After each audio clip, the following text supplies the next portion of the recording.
Good morning. It's good to be able to chat with you on this cloudy, rainy morning here in central Illinois. But we need the rain, so we're very thankful for that. Here it is, week 7. The course is almost done. But before I say that, I'd just like to chat with you a second.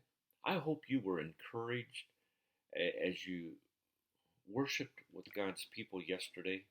I said to my wife as we were coming home, my soul is filled. We had beautiful worship time. One of the songs that we sang was the song um, Faithful Then, You'll Be Faithful Now. What a reminder of God's goodness and faithfulness to us through all kinds of circumstances. He has been faithful to us. I love the English Standard Version of the Bible, which, as we're reading through Psalms, there's two truths that the psalmist continues to accent, and the ESV translates the Hebrew word hesed, that is sometimes translated loving kindness, especially in New American Standard, but consistently through the Psalms, they translate it steadfast love.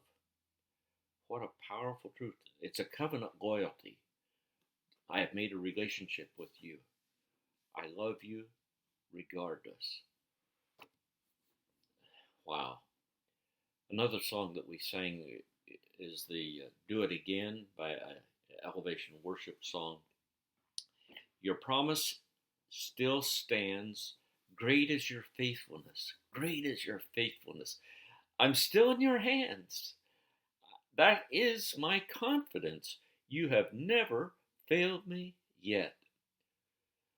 Those are powerful words, aren't they? Mm-hmm. Before one of our grandsons was taken to residential care, the worship team sang that song. What a blessing and encouragement to our son and his wife. And interestingly, when he came home about a year later, that Sunday, they sang it again. Yeah. Do it again, Lord. Yeah. Powerful words. This week, we're going to get another perspective. The current week, week 6, you learned the perspective of your pastor about various aspects of your church ministry. This week, it's the congregational perspectives. We have the excellent video by Kessler for part 2, Congregational Exegesis. Great pair of videos to help us think through that. I think too many times as ministry leaders, whatever our specific role is, we tend to say, this was successful there, so I'm going to do this. Well, that's nice thinking, but that's not necessarily true.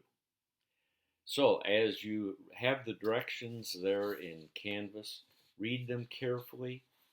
Remember, it's a group at one time, 4 to 7 people of differing ages and marital status, economic status, educational status, a very diverse group that you interview for minimally 60 minutes, and it'll probably be more like 90 as you get people to interact.